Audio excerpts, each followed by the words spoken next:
topic. Yeah. So like they had the remaining three members of Dark State in the ring, and they're like, "Yeah, Saquon Sugars didn't fit because he's not an elite D1 athlete. He's just an indie wrestler." I'm like, you do know this is a wrestling promotion, right? So. Let's take this back a little bit. Wasn't Dark State supposed to be like some retribution type gimmick where they were anti NXT, pro them, let's get the belts on all of us type thing? Yes. How did that turn into athletes versus indie wrestlers?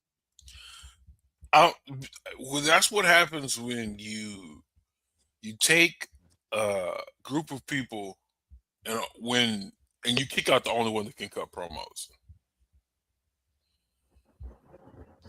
That could be the case. Like creatively, that could be the case. You know, I could see somebody like Shawn Michaels going, "Hey, this guy already has it, so we can't.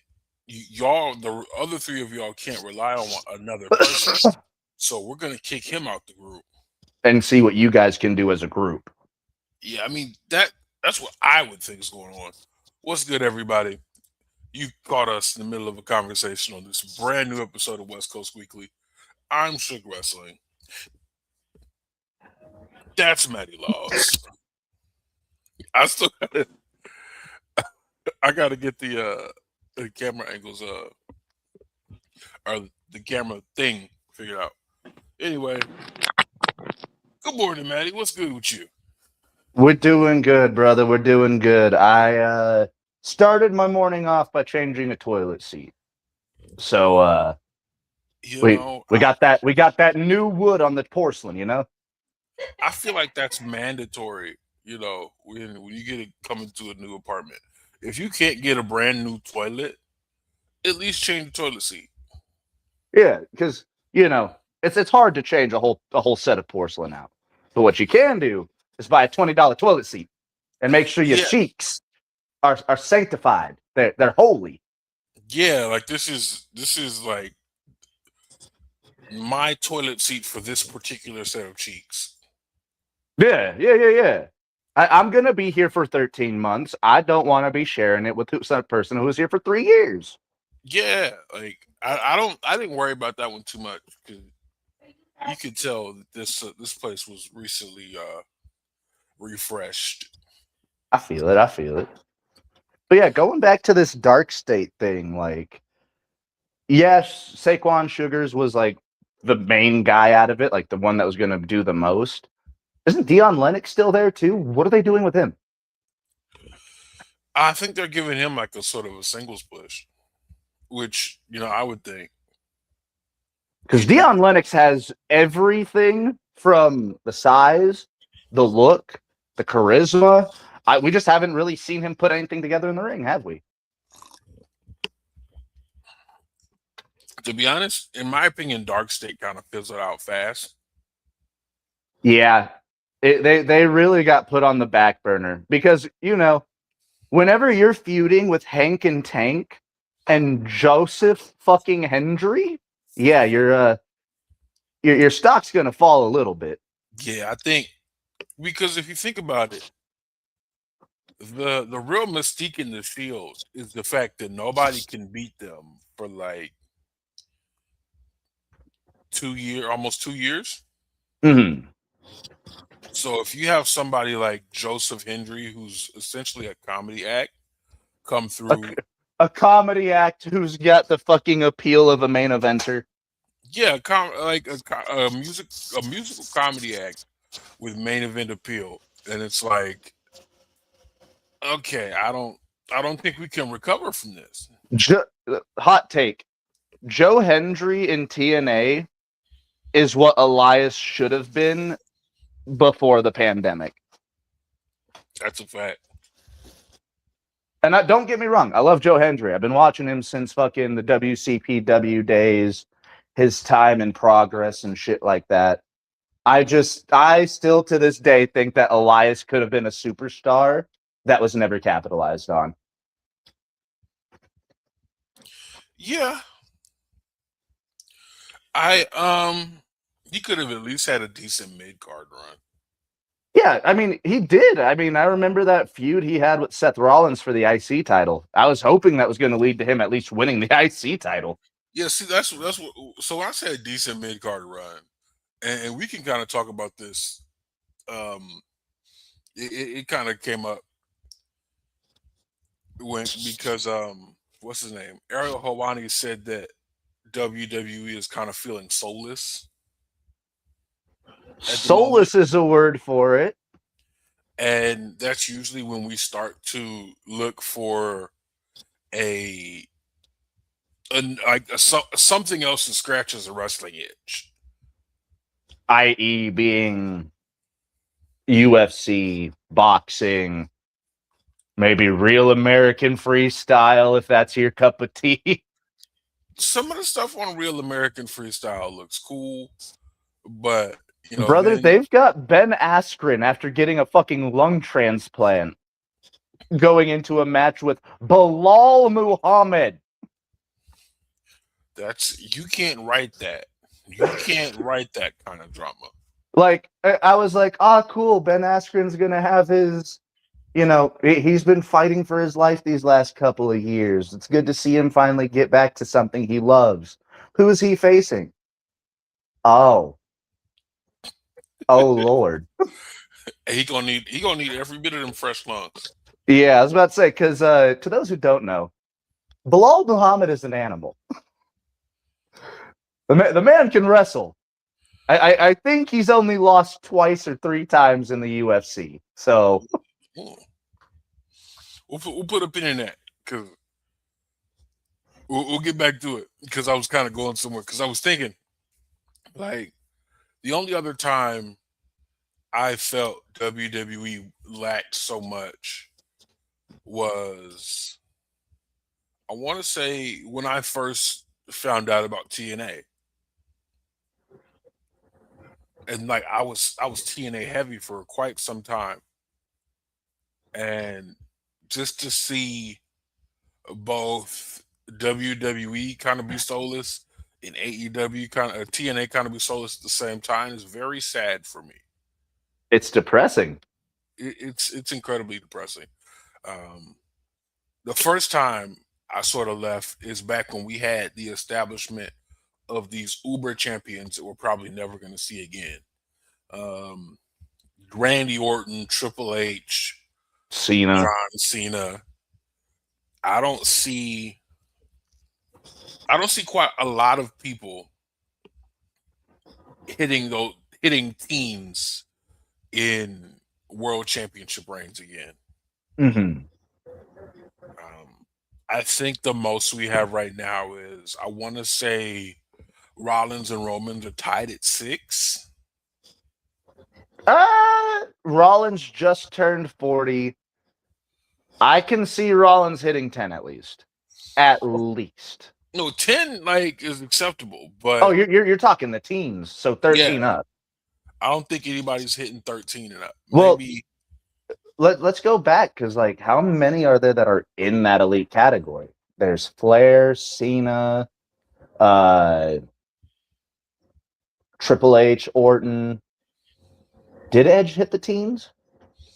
no. I think he was like a 9-time world champion or something like that. Let's see.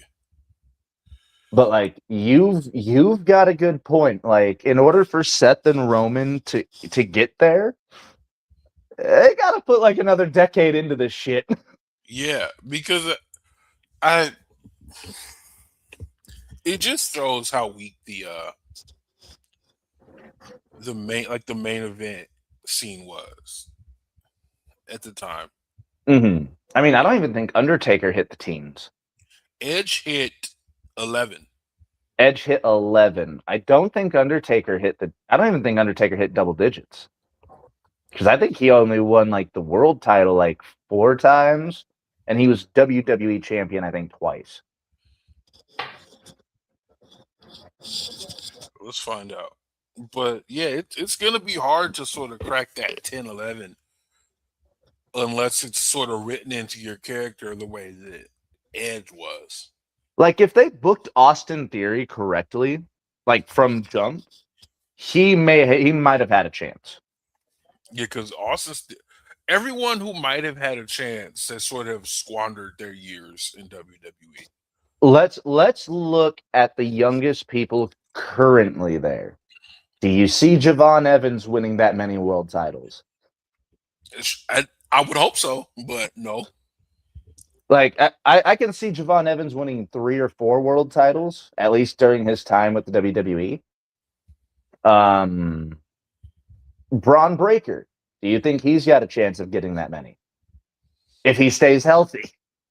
Yeah, I think that's the biggest caveat there. Because they want to strap the rocket to him. As do I. I mean, we unfortunately we can't count the NXT title because if we could, we'd be part of the way there. If all of Gunther's title reigns weren't a year plus, he could have had a chance. But I mean, that's an accolade in itself. Yeah, he's in a category of his own. You know who I can see hitting that? Trick Williams. You know what? Trick Willie already has one under his belt. He's got the charisma. He's got the fucking look. He's got the in-ring athleticism and talent. And he can cut a promo and get an entire... I still remember when he came out to help Carmelo Hayes on a random episode of SmackDown, like a year or two before he even got called up, and how loud that SmackDown audience was for him as an NXT wrestler. Oh, yeah, they love him a good whoop, that Trick. So...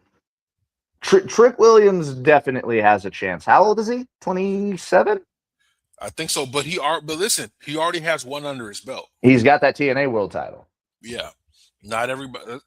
I think he's the only person in recent memory.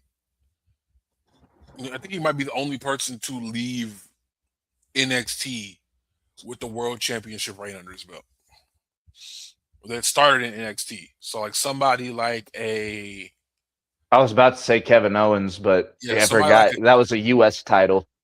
Somebody like a Kevin Owens, or even if you go back, somebody like a Shinsuke Nakamura wouldn't count. Yeah, because NXT Championship's not a recognized world title.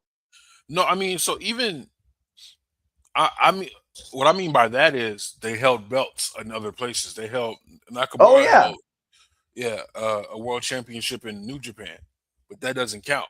And Kevin Owens was PWG world champion. I think Ring of Honor world champion. And yeah, I mean, it might count if WWE can buy New Japan, like we talked about last week. If you haven't seen last week's episode, go check it out. I think it was a good episode. We had a great episode last week. But I said all that to say TNA has lost its spark in a real way. So Mila Grace is a name that I'm not too familiar with. I don't remember her really. I don't either. I'm not gonna hold you, big dog. I think she wasn't used at all. And before, TNA talent could work wherever. They could do whatever. But recently, with their partnership with this other wrestling company, this dark cloud over the business, WWE, they've had a lot of say in when and where their people can and can't work. Yeah. I mean, we've seen Leon Slater get a match pulled against Ricochet. Nick Nemeth was supposed to face MJF, and that's not even, the full extent of what they've pulled away. But those are two matches that would have made a lot of fucking money. And even it's not even just matches anymore. From what I'm hearing, they won't let what's her name, the Crimson Chin, Tessa Blanchard, work CMLL anymore because CMLL is a partner of AEW.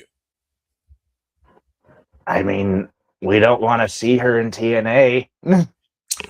We don't want to see her in TNA. We don't want to see her in NXT.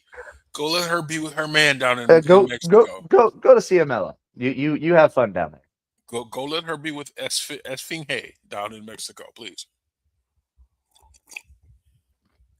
But Steve Macklin, a man that held the TNA flag on his back for the better part of 5 years now? Yeah.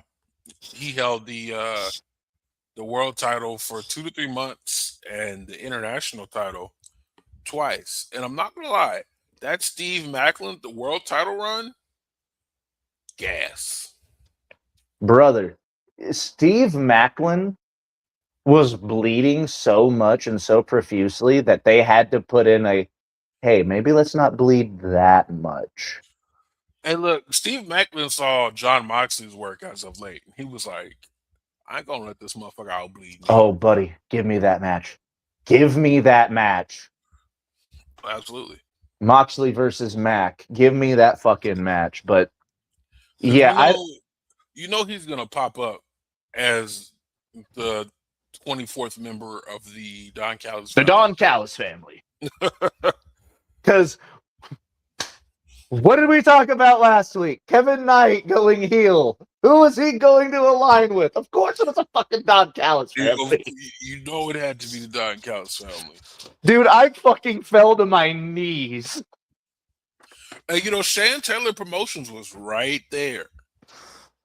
I was devastated. I fell to my fucking knees.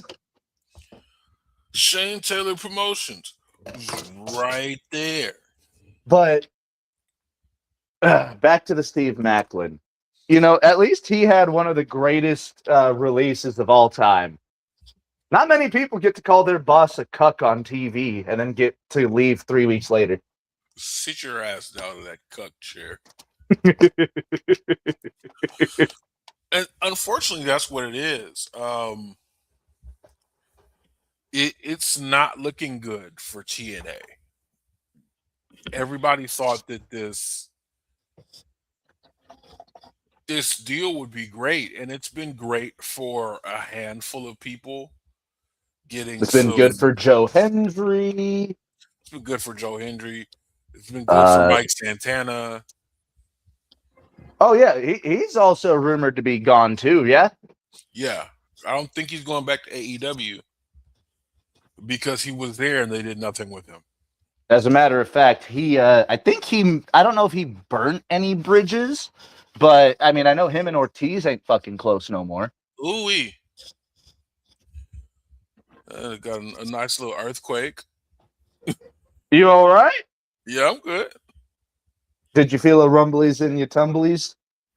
No, see, there's been a lot of earthquake action if you've been paying attention to world news, but this was more like a jolt. I've been in quite a few. Some of them roll. This one kind of jolted. It's like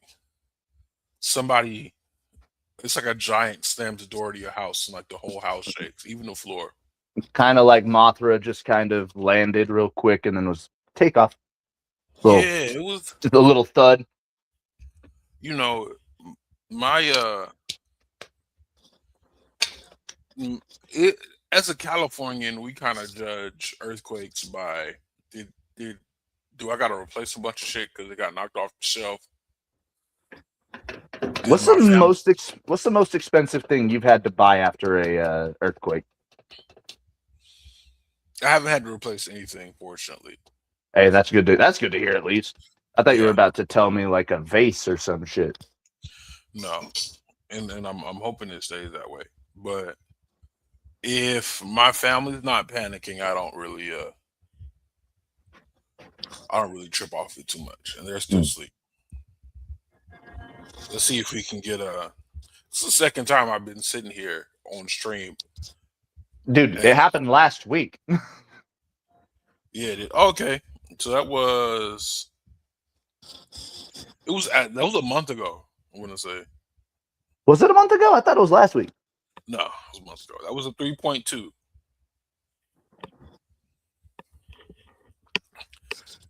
I think the highest I've been in is like a 3.8, but it's a 3.2.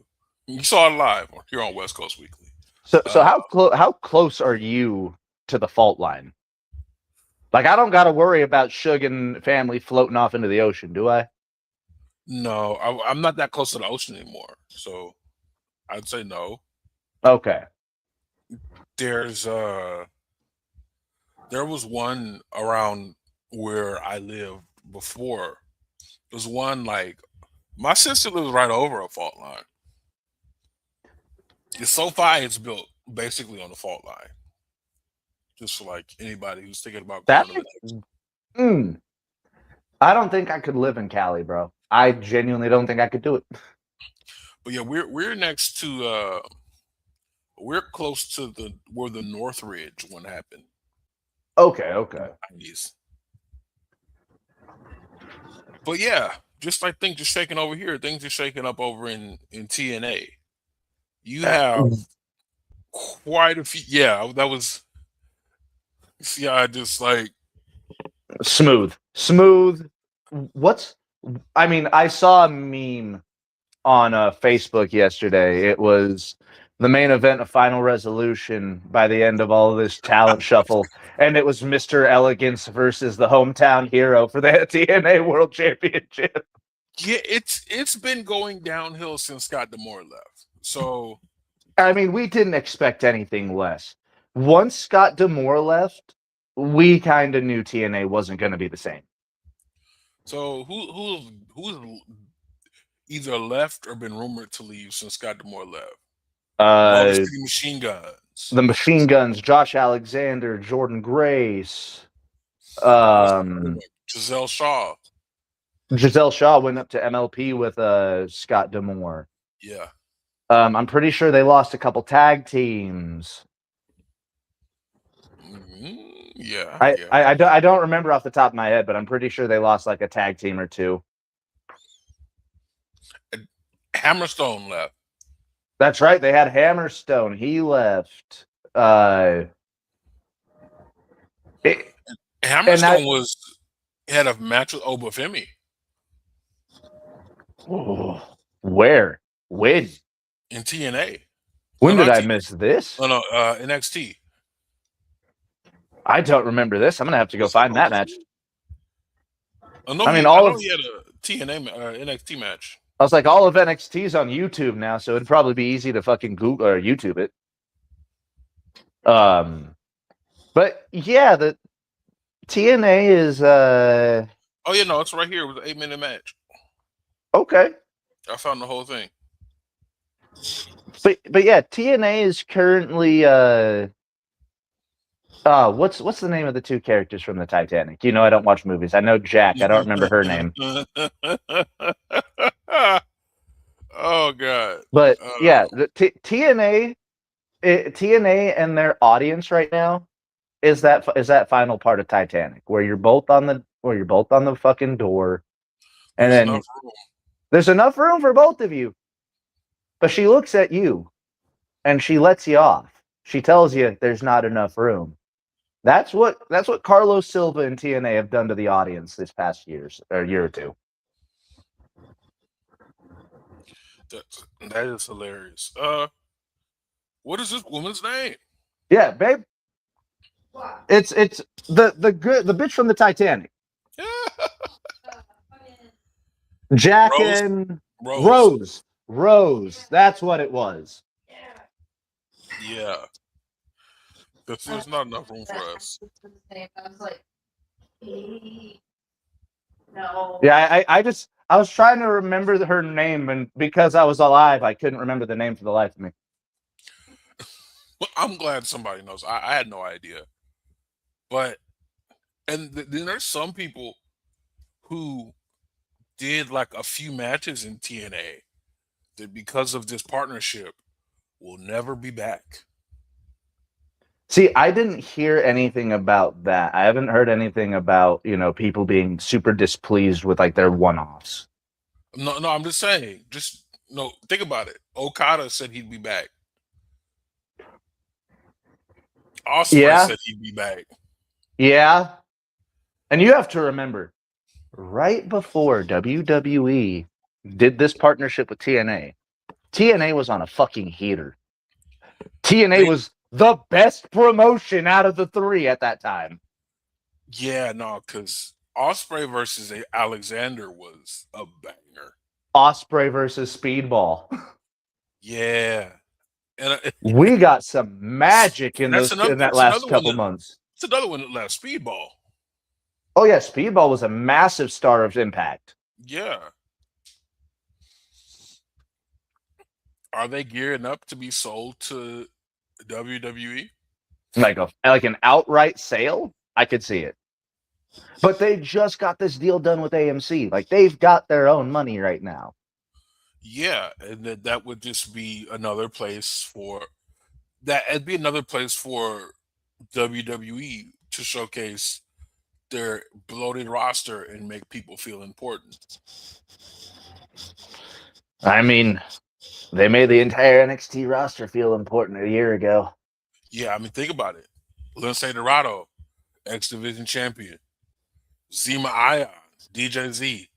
Bring back DJ Z. Yeah, finally going to win the TNA World Heavyweight Championship. Oh my Young, God! Hold on. out of a job again. You always got to go back to Eric Young. Eric Young. So fuck this shit. I'm out. I'm not. Eric Young's about to become fucking one of the developmental coaches for AEW. Yeah. Eric Young. All right. See, I'm surprised he didn't go with Scott D'Amore. I think it was the nostalgia of getting TNA back that kept Eric Young there. And that's a whole nother can of worms, bro. Like, we got the name back. We got TNA back after 15 years or so. Like, to do that, to get your audience all the way back up on this pedestal, just to have Kronk pull the lever. Oh, that's bad. I feel bad for the TNA diehards that stuck through. Yeah, because they were in a shitty period of time. They got so fucking good that TNA was like the promotion to watch. Like you were going out of your way to watch a Slammiversary or a Bound for Glory again. Right. And now we don't even know what the next main pay-per-view is going to look like, really. I know Dolph Ziggler is probably doing something. Oh my God. And for the main event of Slammiversary next year, we've got family turmoil. We've got Ryan Nemeth versus Nick Nemeth for the TNA World Heavyweight Championship. It's going to be Nick Nemeth versus Ezekiel.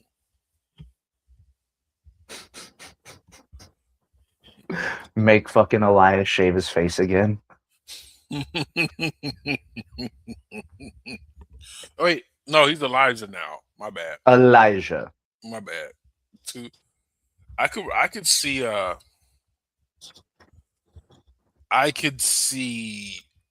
Braun Strowman coming back to a TNA. Didn't he say TNA couldn't pay him enough? Yeah, that's quite possible. But what I'm thinking is, if WWE buys TNA, it will probably send people who don't necessarily want to work every week over there.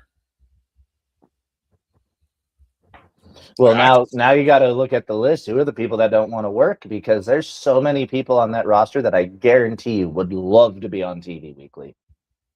I mean, so like you're on TV weekly, but you're not there every week. That's what I'm saying. Mm-hmm. So I could see it be like a middle ground for, older folks who got a little bit more injuries, who don't necessarily want to work twice a week, like the Strowman. Who else? Maybe a Danhausen. Oh, that'd be fun. and you could easily have them do 2 actual wrestling events a month, have them work TNA and AAA. I could see a lot of the AAA people coming up to work TNA, and that sort of be like where everybody mixes together, and then do Just these another big AAA events. these big worlds collide shows, you know. So Which, speaking of, wasn't that AAA show, the Grande de las Noches, wasn't that like WWE's highest rated show of the last 5 years?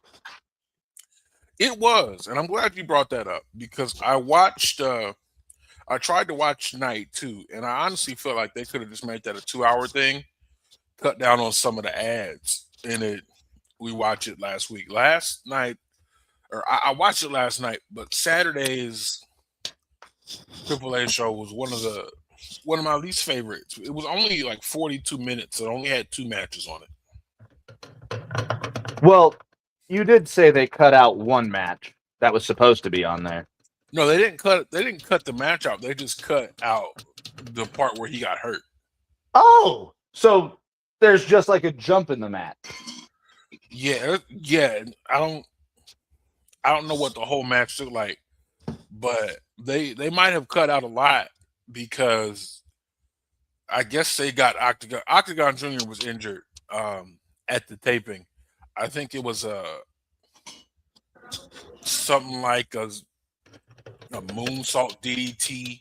Oh, so it was supposed to be like a top rope tornado DDT. That's what it looked like. And if you can imagine what a botched DDT looks like at about 6 feet to that. Basically like a real DDT. Yeah, I was about to say, like the DDT that you hit your bully with at school. Yeah, that's what Octagon got hit with. Hit him with the street fight DDT. And he definitely got fucked up from it. Yeah, you definitely concussed, quite possibly a broken neck. Yeah, that could have been so bad. Yeah. Like we haven't heard any news. Like I'm pretty sure I heard that he got released from the hospital after, having to get checked up and everything. But yeah, we're talking that could have been broken vertebrae, that could have been paralyzation, and luckily we've got kind of a better case scenario from it. So the timeline of recovery is several months. Yeah, so I mean, he probably does have some fucked up vertebrae, without a shadow of a doubt. The last I heard is he'd be out for several months. I haven't heard anything other than that. I would keep him off of TV for like a year. That shit did not look good. No. So it was supposed to be a swinging DDT. Okay. And I'm not sure how much of the match was cut out because it looks like they got him out of the ring as soon as possible. And then they had him on the stretcher in the lowered position next to the ring. So if you watch some dives outside, you would see a stretcher in the background. And that was him. Yeah. They didn't take him out until Lince Dorado won the match. And that's why people were cheering for him, but also chanting Octagon. Okay. Then after that, we got a couple of news clips and a fake media scrum. It was not a real media scrum, but a fake media scrum. Like a telenovela kind of thing? No, they were just, it looked like pandemic MLW media scrums. People with their phones around Mysterio's face like this. Yep. and it was announced they had announced the WWE Latin America tour, and then they had Bailey. Um, who? Oh, it was a 6-woman tag, right? Yeah, It was Bailey, Bailey, Lola, Lola and Vice, and what's her name? is it the La new girl, right? Catalina. Catalina versus the Versus Los Toxicas. that's one hell of a match. As Booker T would say, "Shucky ducky quack quack." Ah, ah, ah. I love Yeah, man. I love how he got that over, and I don't think he's now doing good ging with Lola Vice. Just cut that out. But recently, Jugging. I hate that. You should have left it at At least he didn't go spoing. I'm waiting for him to go giggity next. That's If we get Booker T saying giggity on TV, I might have a fucking heart attack. I'm waiting for giggity next. But I've heard that Rey Mysterio announced that the AAA Mega Championship is going to be defended both nights of the dual night Triple Mania. Now, did we talk last week about the audible boos that came out whenever they announced that night one of Triple Mania was going to be in Vegas? No, we did not. Yeah, so night 1 and night 2 of Triple Mania finally got announced where they're going to be. Night 2, we knew it was going to be in Mexico. They had announced that ahead of time, but we didn't know where night 1 was going to be, which is kind of confusing. A lot of people thought maybe we were going to hit LA or San Diego. We thought. Yeah.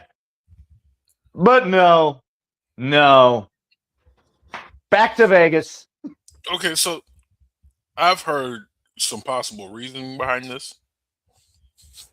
Is it a TKO reason? Yes, it is a TKO reason. All right, I'm interested in listening now.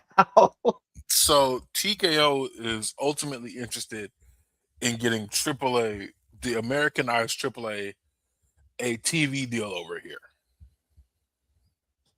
Which, I mean, you've said it several times. It's your favorite hour of wrestling during the week.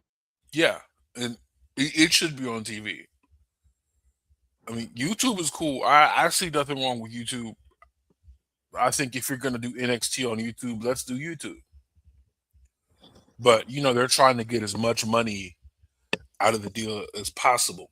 So this is to get eyes on the product from different American TV personnel and different sponsors without them necessarily having to go to Mexico. Yeah. And, it's in Vegas and they get their nice little tax write-offs over there. So yeah, because the TKO Corporation is posted out there. So I mean, it makes sense business-wise, like to help their dollar. But man, and again, we still could get Dom versus Ray in San Diego for a AAA show. Something tells me that's happening soon. When Rey Mysterio decides he wants to, retire, maybe. Mm-hmm. I saw someone on Twitter. They were like, Rey Mysterio pulling out all these old gears. He must be retiring soon. I looked at the gear and I was like, I mean, when you've worn 5,387 different fucking gears, you're gonna repeat. Yeah, eventually, sometimes eventually you're like, hey, I want to cut back. Yeah, you know what? Maybe I won't ask her to make me a new gear. Maybe I'll just wear one of the old ones. Goes into a fucking full-size Prada walk-in closet. It gotta be a storage unit at this point. Actually, no, it wouldn't be Prada. We know what Rey Mysterio wears. It'd be a Louis Vuitton fucking walk-in closet. Yeah, that's his brand right there. to make a personal brand. And speaking of all these luchador aspects, Chad Gable finally respects Lucha Libre. He's made 4 apologies in 1 week, as I opposed know, to Roman I know Reigns. the crowd. I Wait. know the. Oh, go ahead. As opposed to Roman Reigns making 0 apologies for his actions Hey, he hasn't in even 2 apologized to his years. family. Yeah. But, dude, the pop that Gable got whenever he came out to the American Alpha theme, whew, I'm just still glad not as loud of a pop as it should have been. But I I'm just glad to hear digress. I'm just glad to hear that music again. I miss Jason Jordan. Man. Who you talking But to? yeah, no. Chad Gable coming out to defend the honor of Rey Mysterio after getting demasked by Rusev and Ethan Page? What did I miss there? Oh, they're Ethan Page is working with Rusev in sort of a way where it's like I'd rather have you on my side because I'm high key terrified of you. You know what? I like it because Ethan Page would benefit very well from a heavy. Yeah. And the 'Cause, like- dynamic here is I'm terrified of you. So Anytime you get angry, I am stepping back there. let's work together. But yeah, and then Gable came in suplexing everybody. You took him to Suplex City. And those were some fucking sells. Like the first German Rusev took, where he just landed on the fucking tops of his shoulders. Rusev wanted to make that shit look good. I'm loving the mid card. It's something about a Roman Reigns title reign that makes the mid card have to step up in every way because he's not going to be there every week, and if he's there every week, he's not going to defend the title every week. And if he is, we're getting a weird fucking promo at the end of the show. And if he is, it's going to be against his family. Roman Reigns is the Vin Diesel of the Dominic Toretto of WWE family. It'd be Vin Diesel too, because he was pissed at The Rock because The Rock didn't want to make another Fast and Furious movie. It's like he's taking money from everybody because he wants to do a solo movie. Yes. That do be The Rock, yes. Have you not met Dwayne? But even so, like, Vin, where next? Where are you taking the Fast and Furious movies next? You already just drove a car on a fucking space shuttle. Parallel universe. The fast multiverse. The multiverse of speed. But yeah, back to Chad Gable. Will we finally see the world championship run for Chad Gable? Probably not. We might. I think at best we're getting a strong IC title run and then a strong US title run. Unfortunately, I'll never see Chad Gable as a world champion. I'm mad about it too because this is one of the first times where I've seen a very lengthy storyline where both people came out better on the other end.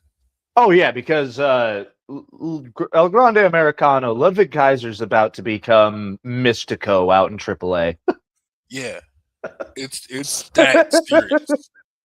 He's about to become a lucha god. He might barring any injuries. Yeah, once this whole trial situation is over, you might as well just move, my guy. Yeah, him and his lady about to move to Mexico, and I don't think we'll see Ludwig Kaiser in America ever again. He'll pop up for the Rumble, he'll pop up for Mania, and then he's back to Mexico. And then, like, when Gunther and Ludwig finally have kids, he's just going to have that Gunther's child's gonna have that European uncle that is also a little Mexican. Yeah, no, oh my God. Ludwig Kaiser might be the only German on the planet that can look at his nieces and nephews and go, "Call me Theo." Yeah, that's Theo Ludwig. They That's might just call him Theo Americano. Theo Americano is crazy. Like this man is about to have an entirely different life because of this gimmick. And he deserves it. He has been busting his ass, and he's a what, third generation wrestler? I don't know. Because like I know his father was a wrestler, so he's at least a second generation. He has the pedigree for it. It's one of those things where you don't really know what gimmick is gonna take off in wrestling. Like Danhausen was wrestling for years before he finally thought of Danhausen To put on the makeup. Yeah, and Orange Cassidy was wrestling for years before he came up with Orange Cassidy. I mean, he was doing whatever gimmick they would give him in Shikara.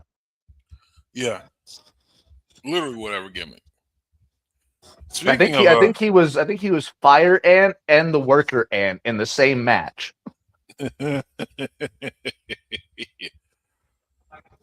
Hey, speaking of people trying out new gimmicks, we had a favorite of the podcast have an interesting side quest this weekend. We getting Leo Rush back lore? No, we're not. Okay. Hey, what the dog doing? Jonathan What the Gresham. dog doing? What the octopus doing? Jonathan Gresham was recently seen at GCW Survival of the what is it?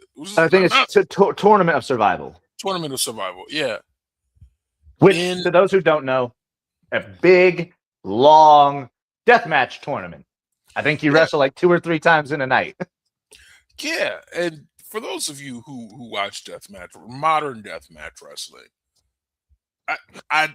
you're hitting each other with light tubes, throwing each other off of scaffolding through glass, taking pile drivers onto cinder blocks. And then a deathmatch favorite of mine is the skewers. It's hard not to like the skewers. Like, one, they don't hurt near as bad as you think they would, and two, the fucking because I've had it happen on purpose. Yeah, on the Raw Ball podcast. The Broncos lost to the Chiefs by 11 points, so I took 11 skewers right here. Wow.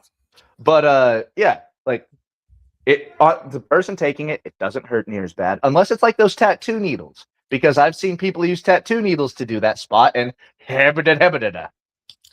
you like deathmatch wrestling. I do love me some deathmatch wrestling. Yes, I'm not gonna hold you.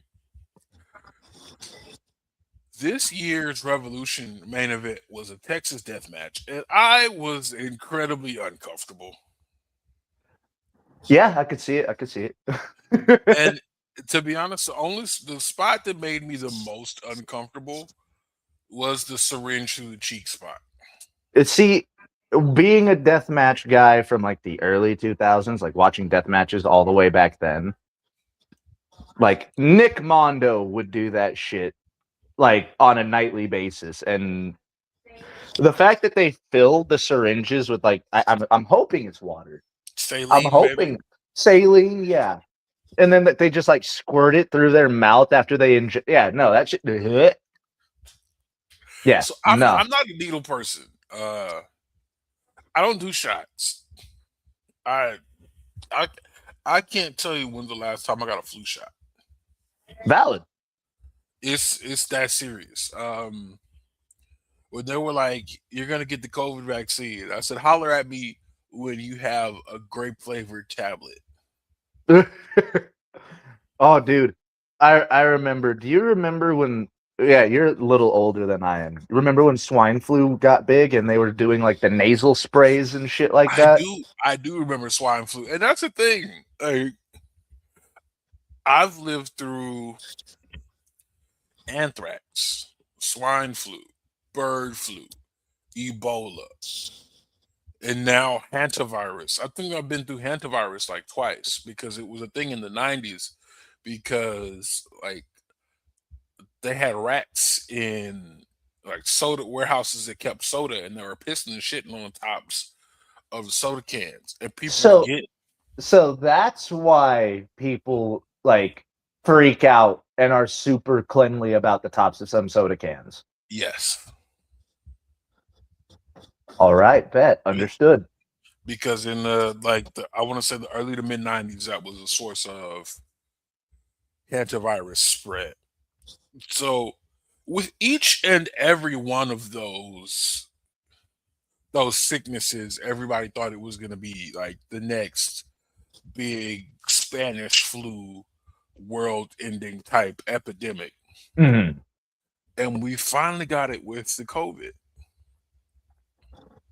Yeah, and that shut everything down in every country for about 2.5 years.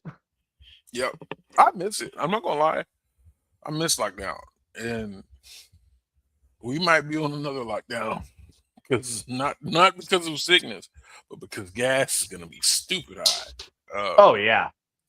I was honestly thinking of going to Vegas for night one of AAA, Triple Mania, but then I remember how high gas prices are. Especially out that way. Yeah, I think the last time I filled up for gas, for those of you who are watching from outside the wonderful state of California, last time I filled up for gas, it was 15. It was $5.17 a gallon.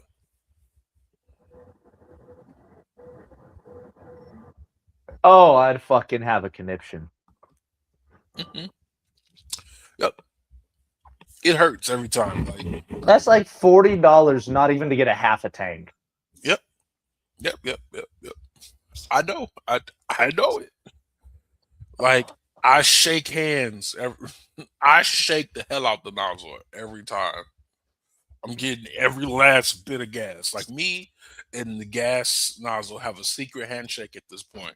You, Like I flip it upside down to make sure that dude, you're sitting there doing Tai Chi with the gas hose, hoping to get just that little bit more every down. last drop. I want every last drop of gas that I pay for. Don't let a drop of my gas go into the next person's tank. It makes me sick every time I think about it. Speaking of things that make me sick every time I think about it, Keith Lee has been off our television screens We're for going on 2, 3 years. 2 years, for going on 2 years now. And to be fair, he left TV for a very valid reason. Yeah, he Uh, dealing with some health issues. Health issues are always a valid reason to take time off of work. But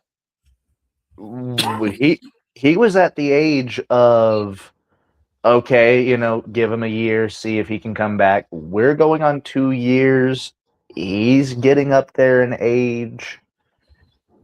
How long's the return going to be? Like, how long's his run going to be? Yeah, Keith Lee is like 41. And he's a big gentleman. That has nothing to do with the fact that he's probably more agile than 95% of cruiserweights. But, age plus size plus health issues, are we even going to get another run? Because he's got a lot to give in maybe a manager or an on-screen role. Yeah, Because he's got way too much charisma to not be in front of people. I will never forgive Vince McMahon for what he did to us in regards to Keith Lee. The Bearcat. Wow. Okay. That was a nod to one of the early greats of African American professional wrestling. Absolutely. I will 100% give him that. But It just the name is a cool nod, but you guys really tried to make Keith Lee not Keith Lee.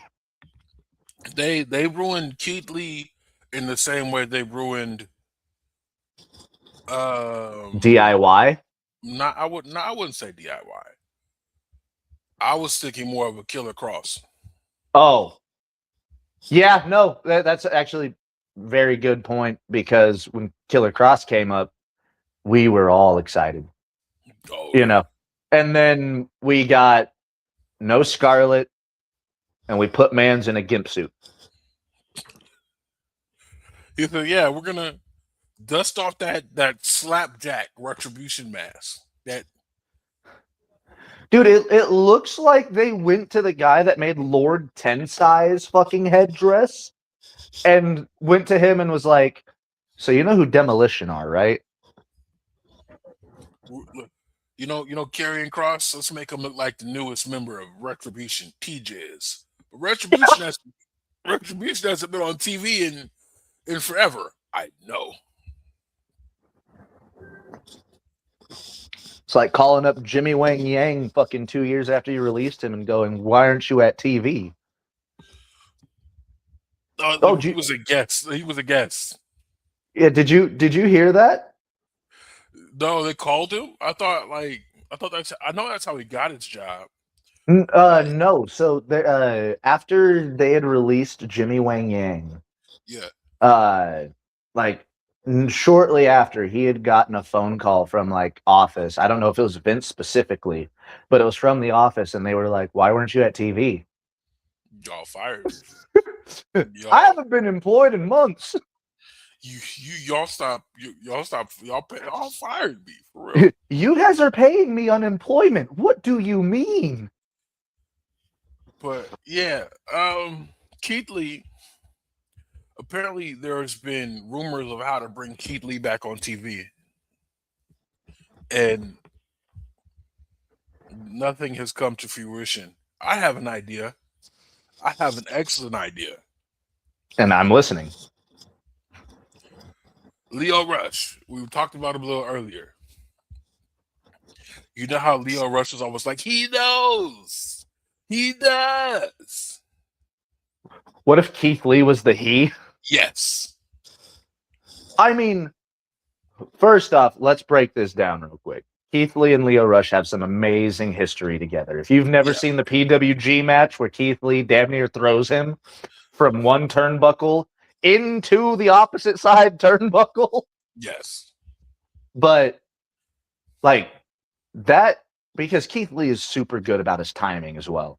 Like you could have maybe a Lance Archer or someone trying to pick on Leo Rush. And then you've just got that giant monster of a man show up behind whoever's doing it. And then, have Leo Rush point at him and go, "There he is." There he does. He's here. Yeah. He's here. Yeah, and then that would be awesome. I genuinely would be all in on that. We need to do something. We need to do something with Mans, for real. Like, even if it's just an on-screen role, like he is too entertaining to not be in front of people. Somebody, if you don't follow Sean Ross Sapp on, oh lordy, what happened? Who's on Facebook? It's quite hilarious. All he does is one of the main things he does. I can't say all is just shit on fake wrestling news. Which I didn't even know it was really Sean Ross Sapp on Facebook whenever I first started seeing him pop up. Because I was like, I thought he only did it through Twitter. Hey, you get tired of Twitter. Yeah. I mean, to be honest, it's good to be on every platform especially if you have the time. If I had time, I'd be heavy on Blue Sky and Threads too. But my main focus Those is are on still alive. those are still alive. Like some people never went back to Twitter and they were serious about it. I mean, kudos to them because I know a lot of my fucking sports, like my reporters and shit, not a whole lot of them went over there. So that was my whole reason for sticking on Twitter. Yeah. I might be everywhere, to be honest with you. My goal is to be everywhere. Doing this on a little bit more of a full-time basis. Hopefully we can make that happen. But yeah, Eventually. that's how I'd bring Keith Lee back. He's here. He's here. It would be super entertaining. It would be super fucking entertaining. Because we're not going to get... We already got the most of the Bobby Lashley Leo Rush. Yeah, we got that during Stadium Stampede, and that was fun. And so, yeah, he's right there. And then fucking Grizzly Magnum. Bow. Cave your whole chest in. I miss Keith Lee. Oh, we all do. So let's... Have you been keeping up with the Owen? Other than what was on the pay-per-view, no. Okay, so Willow Nightingale had to pull out because she was injured. Even though she made that fucking Owen Hart themed gear? She had to. She's also dropped the TBS title. This is sad. This is sad. However, is it still shoulder? I believe so. However, her replacement was Mercedes Moné. Okay, she's back. She's back. And so we are in a very interesting space. Because she won it last year, didn't she? Right. So she's technically defending. Technically, she's defending. So she still has the belt. So how did she portray whenever she came back? Is she still like super confident heel, or? I mean, her first night, she wasn't a heel. No one is a heel when they return. You got a good point. So then she attacked Persephone, who's officially out of the tournament. We still got beef there. Who's officially out of the tournament. And I did see right before we went live, Sari is also out. Yeah, I think she's injured. But I did see that she's bringing like one of her understudies from her promotion to be her tag team replacement partner. Yeah. So right now we have to look forward to Hazuki versus Mercedes Moné 2. Okay. Which won ESPN's Match of the Year when the first one happened at Strong Style Evolved in Long Beach. I was there. And I think we have probably, I don't think the Sari versus Sky Blue match has happened. No, so it's gonna be her replacement versus Sky Blue, I believe. Okay, so we're looking at Athena versus. It's not gonna be Sky Blue. I mean, it could be now that it's not Sari. No, it's not. Because usually the replacement wins. Sometimes. Generally speaking, the replacement wins. And then over on the men's side, to be honest, the women's brackets have been more interesting, in my opinion, than the men's this year. Well, especially since we've got like the shuffle up over in the women's, it's gotten a little bit more interesting. Yeah, and so we had Samoa Joe versus Will Ospreay. That was a tournament match. I forget. Yeah, and then Mark Davis versus Jack Perry. We've already seeing that Will Ospreay is going to be one of the finalists. Yeah, he's Oh, got to no, be. No, he beat Mark Davis last week, Oh, bet. Okay. and then the next match in that tournament we had Swerve Strickland versus Bandito. I don't know when we had Claudio Castagnoli versus Brody King, Was that an episode of Collision? but it sounds like a banger. That's meat. But I'm pretty sure the next match there is going to be, it's going to be Swerve versus Brody King. Oh, that's gonna fucking be a banger. I think it's Swerve versus Brody King 3 or 2. I want to say 2 because I don't think that they've had the rematch yet. Because we saw their match at Revolution. Mm-hmm. Incredible. Swerve really has been putting that muscle on to contend with your more main event talent. It reminds me of when Will Ospreay went from junior into the heavyweights in New Japan. Yeah. Except Swerve is putting on more muscle, to whereas Ospreay is a little more lean. Yeah. Swerve is jacked. Swerve is huge. Swerve looked like he blended up an 8 kill shot for protein. With a shot of Isaiah Swerve Strickland there too. Yeah, he's most definitely consumed his previous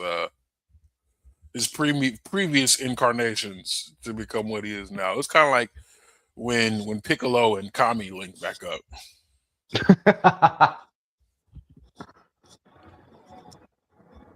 Yeah, I most definitely the Owen is probably the best TV tournament we got going on right now. King of the Ring, Queen of the Ring. Right now, yeah. I thought I was about to be like, I really like the C2. No, yeah, right now. But as of like currently, yeah, probably. We're in the midst of 2. I don't hold the C2 in the midst of the Owen or King and Queen of the Ring because they're closer to the G1. It's closer to the G1, and you could tell a different story. Mm-hmm. Suge, yeah. I see what you just popped up on there. Are we about to get a rant from you about Liv Morgan winning her match?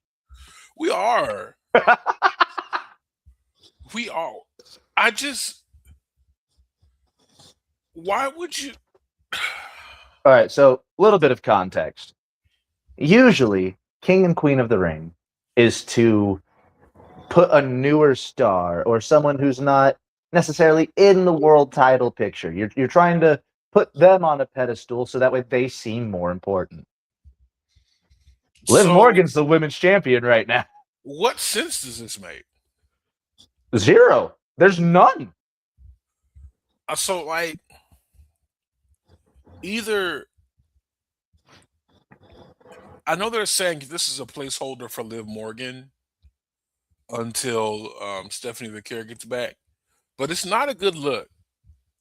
Yeah, it's a placeholder until Vaquer gets back. Okay, then why is she in the fucking Queen of the Ring tournament? No, because like if you think about it, either you're gonna have somebody pin. Here's how I see it. You're gonna have somebody pin your current women's world heavyweight champion, and they're not gonna win because the current women's heavyweight champion is going to screw them eventually in the end, which is something you don't necessarily want to do if you want to keep the champion strong. Or Liv Morgan is going to win the whole thing and challenge Rhea Ripley for the win. And we're going to get 2 belts Rhea Ripley. And that would just send you over the edge even more. I don't see, unless this is how the Judgment Day finally implodes, I don't see it. I mean, didn't we just get Roxanne and Liv having a little We did. bashing of the heads like last week or something? So first of all, I want to say this here because I said it on Twitter. I don't like how the Judgment Day went from being this badass supernatural faction to feeling like the Breakfast Club, to feeling like all the cool high school seniors who got to serve Saturday detention, then clicked up, and now they're best friends in real life. We went from We we went from Edge trying to be the next Undertaker to basically the Power Rangers movie. I and hate they're this. all purple. I hate this. They really do walk in feeling like the cool kid. It's Like it's you have the prom king and queen, her big friend JD, who can't get any play from nobody. yeah, but JD is like Dom's friend from gym class. he's more athletic. He's better at sports, but Dom has the hot girlfriend. Yeah, and then you got like, Roxanne. who's prettier than the hot girlfriend. She's like the transfer student that clicks up with the cool kids. She's prettier than the hot girlfriend, and they hate her for it. Like she's getting more attention than the hot one, and they don't like her for it. Suge, you might be giving WWE too many ideas now, because they'll probably try to run a TV show. Oh God! I mean, Raw can't get any worse, can it? I think I've officially ended my relationship with Netflix. See, I because of fucking sports, I can't get rid of Netflix now. It's bullshit. Why not? Because my Broncos play on fucking Christmas Day on Netflix this year. Oh. Christmas Day. Yeah, you heard of Laura. I'm sleeping on the couch that day. Oh. You're fine. You're fine. Yeah. Apparently I'm fine. But like I can't justify paying $20 a month for a subpar WWE product and some decent video game anime shows that I watch in one sitting at work because it's a slow day. Because you've got the time to do that too. Yeah, I do.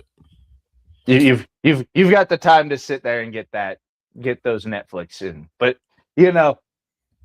it's crazy because in modern Netflix shows 8 episodes now? 6 to 8 episodes? 4 hours.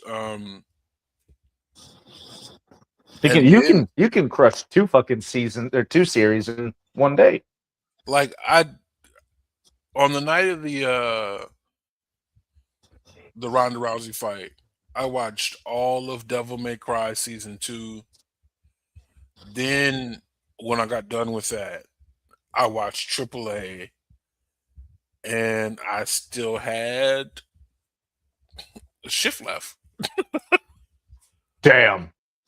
Yeah, so I can't justify that anymore.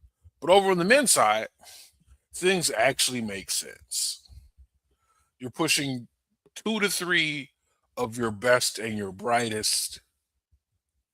It's looking like we're going to get Dominic Mysterio versus Obafemi. Which would be fun. Or I think Dominic Mysterio versus Obafemi is next. Then Javon won his match. We could get Javon versus Dominic. We could get Javon versus Obafemi. We could also get Drew McIntyre versus Obafemi, which I wouldn't be mad at. I wouldn't be mad at. It feels like they haven't really done much with Drew in a minute. I mean, he did carry quite an entertaining build to WrestleMania all With by Jacob Fatu, himself. yeah. Yeah, all by himself, and he's been taking time off. But he did Which is have well deserved. yeah, he did send that message to Obafemi like, hey, you ain't shit and you ain't never gonna be shit. Drew McIntyre really has become a player hater candidate of the year. The biggest player hater. And so yeah, I to be 100% honest with you, I wouldn't be upset with that either. That I match. want either Oba or Javon to win it, the whole thing. Me too. Javon Because or like Oba, because they're the two young guys.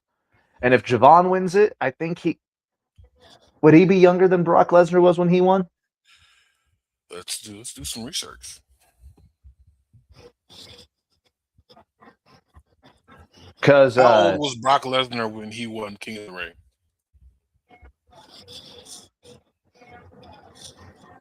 He had to be 24. hey Google, how old is Javon Evans? Javon Evans is 22 years old. That would make him the youngest King of the Ring winner of all time. Yeah, we need that. We need that. And if it's not him, King Oba's just got a fucking nice ring to it. King Oba, yeah.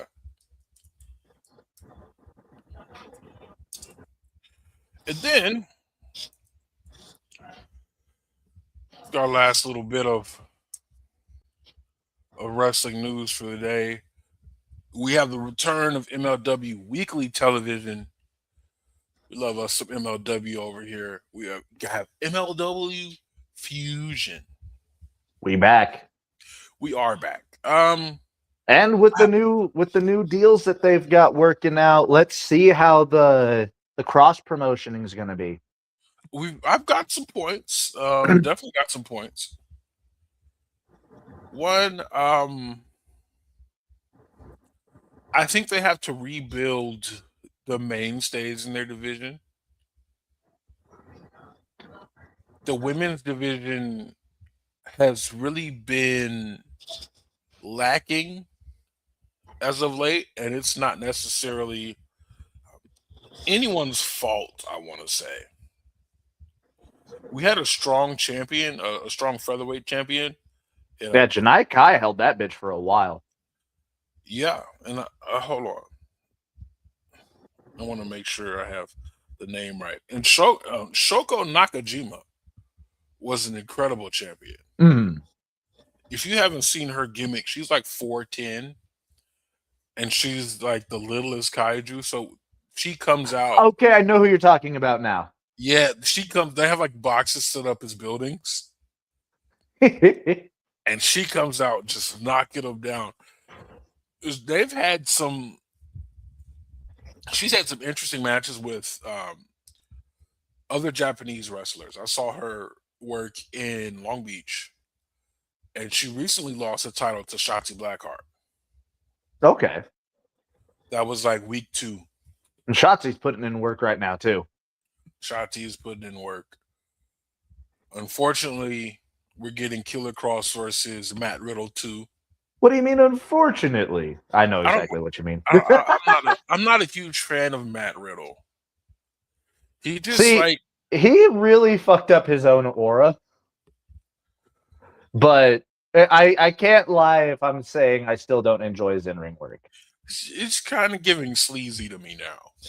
It's definitely sleazy. Like, I don't want to say Joey Ryan level because that's horrible.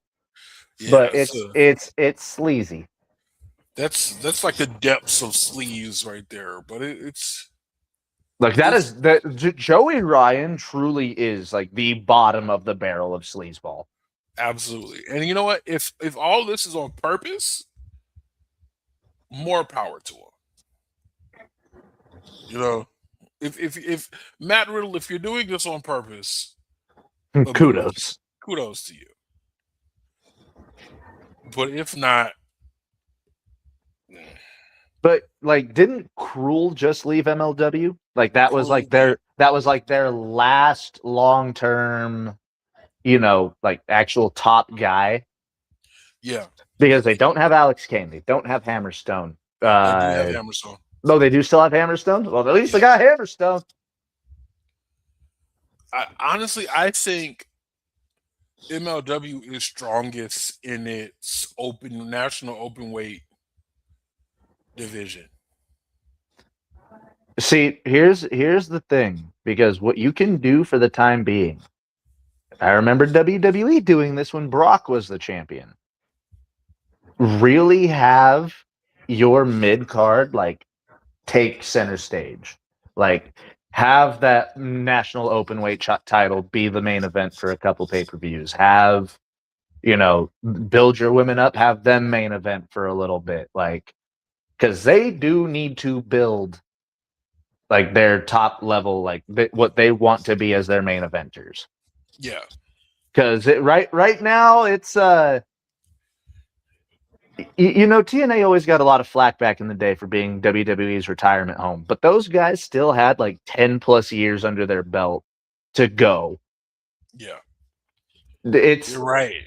it's feeling like that. However, a lot of these guys aren't putting in the work that Christian Cage, Rhino, Sting, what these guys were doing in the twilight of their careers, or what was supposed to be the twilight of their careers, and they fucking had another 15, 20 years left in them. Yeah, yeah. Honestly, if MLW is taking notes right now, I'd get Dijak and Bishop Dyers out of the tag team division. Because if you don't think Dijak's a fucking main event star, I don't know what you're talking about. And Both the same thing with Bishop Dyers. Both of these guys are main eventers. Leave the tag team stuff to the Good Brother, the world famous Good Brothers. God, I can't believe that they're still doing it. These guys are the prime bag getters of our generation. Oh, for sure. Yeah, let's leave the tag team to them. Let's bring in some more tag teams, because honestly, the tag team division is also kind of weak there, just to the point where they're throwing people together. Think the machine guns will pop up for a little bit? No. Damn. Quick no. We know where the machine guns are going. Mm-hmm. They just put Okumura and Contra. And Contra's still a thing too. That's something like, I know it's been a mainstay. I know it's been around forever.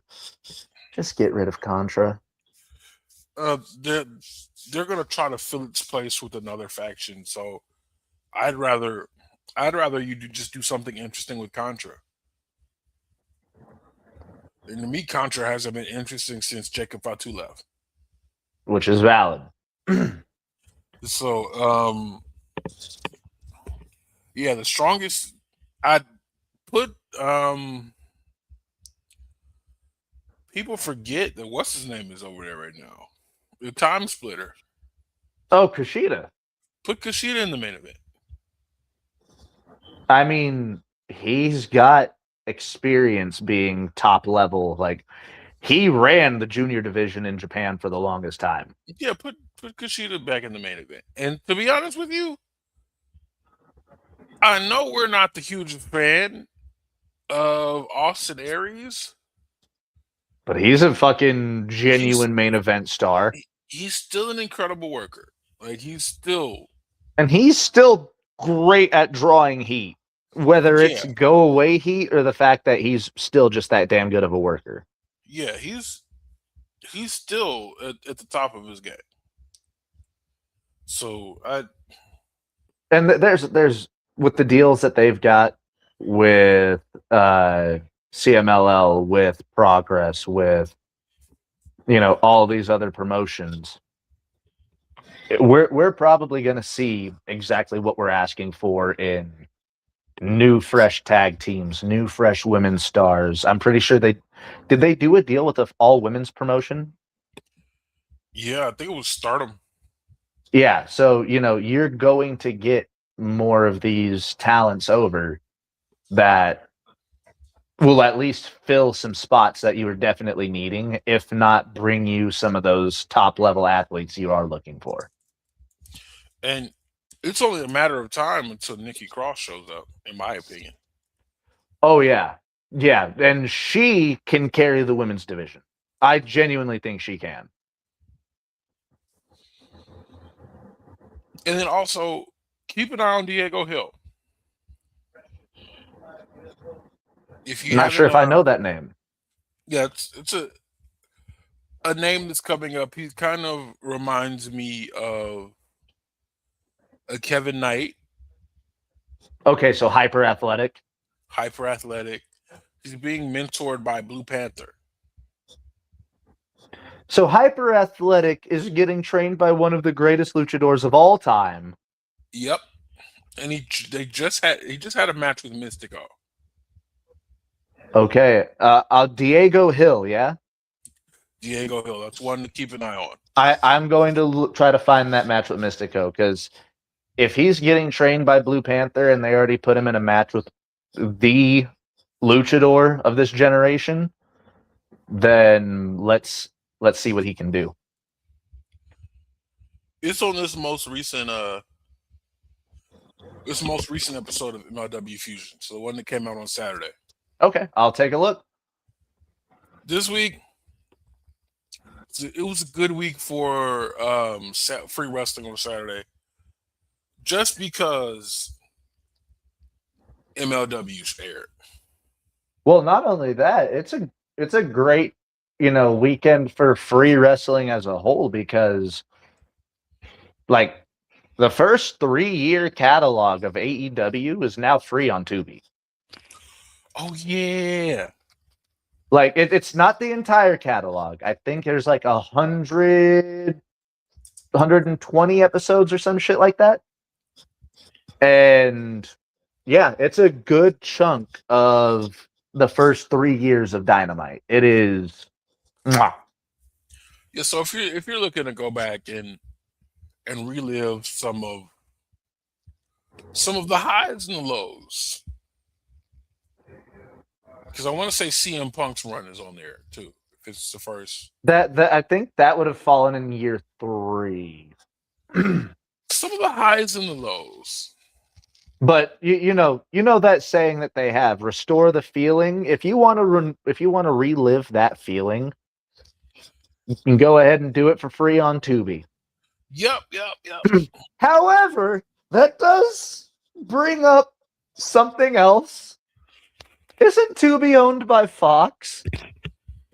I think so. But Tubi is always looking for who owns Tubi.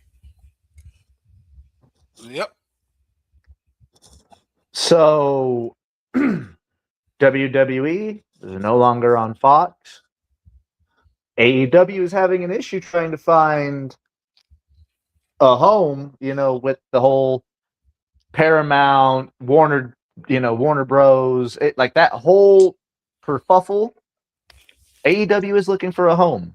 What's to say we don't get AEW on Fox or even Fox Sports Net? If you remember back in the day with TNA being on FS1 or your local Fox Sports channel, it would feel like that.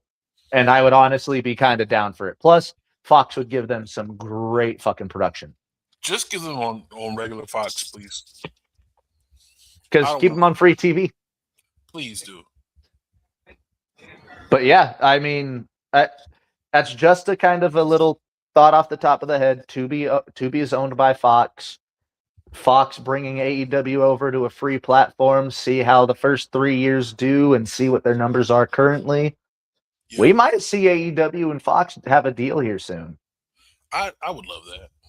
And AEW is much more centered on the athletics of everything. So might even have a better deal than what ESPN's going through with WWE. I would appreciate that. Most definitely. Well, I think that's it for us. We hit an hour and a half. I'm gonna start streaming for this angle. Who knows? I like this angle a little better. That's about it for us here at West Coast Weekly. So it was a bit of a slow week, news wise, but we made it through. We were still able to fill an hour and a half. So just because it was a slow news week doesn't mean we weren't able to chat for a little bit with everybody here. We did our due diligence. Shout out to all 15 of y'all who rocked with us through the episode. Matty, you got anything going on today, this weekend? Any? Let's see. I'm gonna go shopping today and wait for a phone call from a job. So let's see. Let's see how this day goes. You got this. You got this. I am going to go to the gym, and then I will probably be done. How hot is it out in California right now? Because I think it's supposed to be like in the mid-90s today. 74 right now. It looks like the high of the day is going to be 88. Okay, that's nice. That's nice. And then we're going to be in the 90s for the rest of the week. Okay, that doesn't sound so nice. Yeah. But yeah. That's what I got for. That's what we got for you. We're on the verge of having another streamer back. Oh, we finally got some good news. So we love to hear what we heard. We love to hear what we heard. And hopefully we'll be able to collaborate with some more people moving forward, get some more voices on the show, some more eyes on the show as well. But again, thank you to everybody who rocked with us this episode. Please like, share, subscribe, follow us on X. We are also on Twitch and on YouTube. Like, share, subscribe. We're going to try to come to you live next Tuesday. And I'm going to go ahead and hit the end stream button.